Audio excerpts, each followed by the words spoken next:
Good morning, Marijuana Nation. It's Monday, August 21st, 2017, and you're tuned in to episode 314 of Marijuana Today, or episode Pi. I'm your host, Shay Gunther, and I'll be walking you through today's marijuana news and headlines. As always, we have a full and busy day of cannabis news in our hands, so let's jump right into it. Our top story of the day is a piece over at Weed News by my buddy Caligo Castile about the controversy swirling around the decision by the organizers of the upcoming Cannabis World Congress and Business Expo, or CWCBE, to invite white supremacist, Republican strategist, and President Trump ally Roger Stone to give the keynote address. As is often the case with these sort of things, the reaction to the initial drama helped kick things up to a whole nother level, as one managing partner of CWCBE allegedly lashed out at people criticizing the invitation extended to Mr. Stone, who is generally held to be a terrifically bad person, both in spirit and in practice. Jesse Horton, chairman of the Minority Cannabis Business Association, shared over Facebook that Scott Giannotti, a managing partner with CWCBE, after hearing of a number of invited guests backing out due to Mr. Stone's association, said that he wanted to show, quote, how dumb you people are, unquote, for canceling on the event. Mr. Giannotti later took to Facebook and attempted to defend himself by attacking the National Cannabis Industry Association. This is one you should definitely click over for the full read. As always, we have all the news we cover linked to on our website at mjtodaydaily.com and on our Twitter account at mjtodaydaily. Our second top story of the day is a mix of the global and the local, with the much anticipated solar eclipse set to sweep across the earth today, and while doing so, boost the sales figures for scores of legal marijuana dispensaries, most especially in Oregon, which is expected to see more than 1 million extra visitors today, many of whom already or who will make a legal cannabis purchase. Local Oregon news has been full of stories about dispensaries stocking up on their marijuana stores, both to protect medical users from being hit by shortages and to serve tourists in town looking to boost their eclipse watching experience.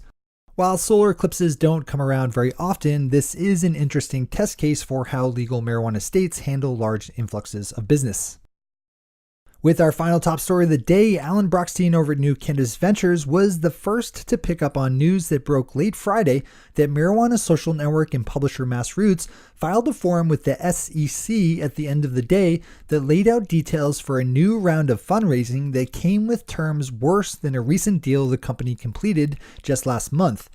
This is definitely another story you need to click over and read in full, but in short, it's generally not a good thing when a company has to offer potential investors better terms than it did in its previous deal, especially when the gap in between those two deals can be measured in just a few months.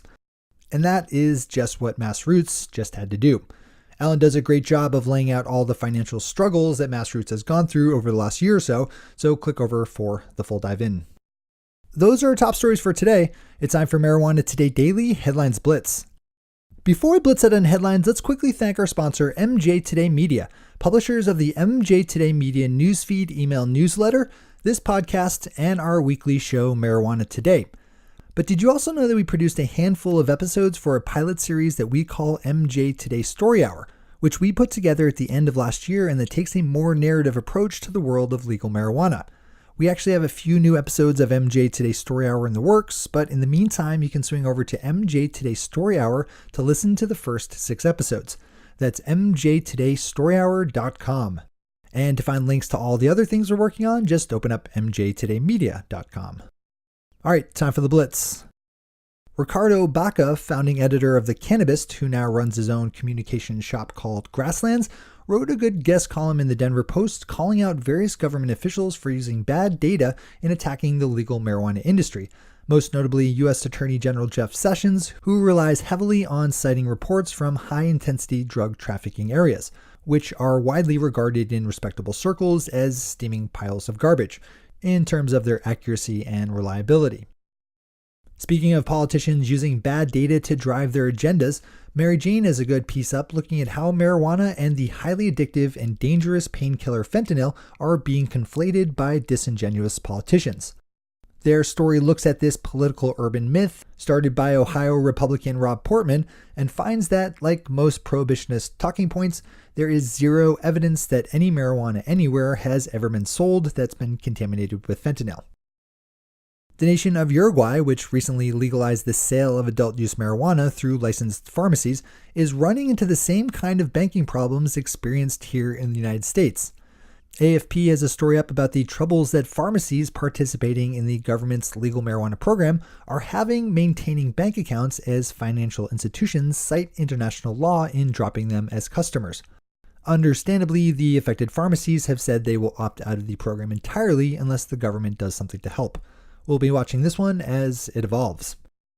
A contingency of lawmakers from West Virginia traveled to Colorado this past weekend to tour legal dispensaries and other marijuana facilities as their state rolls out their new medical marijuana program. One of the interesting takes on the story was the focus that West Virginia legislators had on the boost that indoor marijuana cultivation could provide to their coal industry. While I personally disagree with their intentions there and think that humans need to stop burning coal full stop, if the end result of their visit helps get medical marijuana into more patients' hands, I'm in full support. A panel of doctors in Connecticut voted on Friday to add 2 new conditions to their state's list of medical marijuana qualifying conditions. The board, whose recommendations still need to be approved by a panel of state legislators, added intractable headache syndrome and neuropathic facial pain to the list of 22 existing conditions.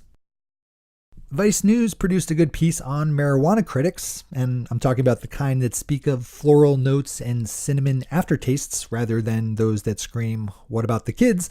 that highlights my buddy Jake Brown, widely recognized as one of the first professional marijuana critics when he first started writing for the Cannabis in 2014.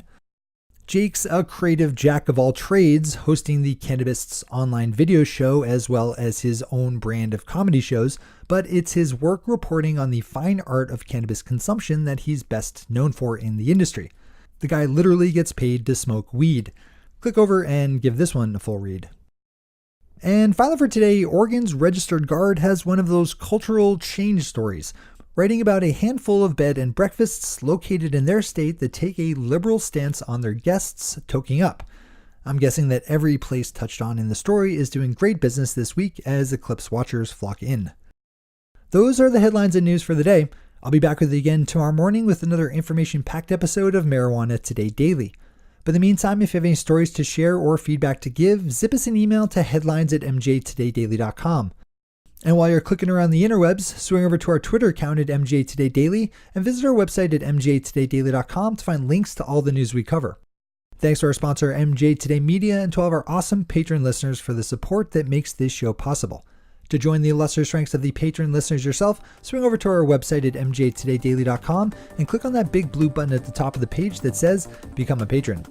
I'm your host, Shay Gunther. Thanks for tuning in and starting your day with Marijuana Today. Today.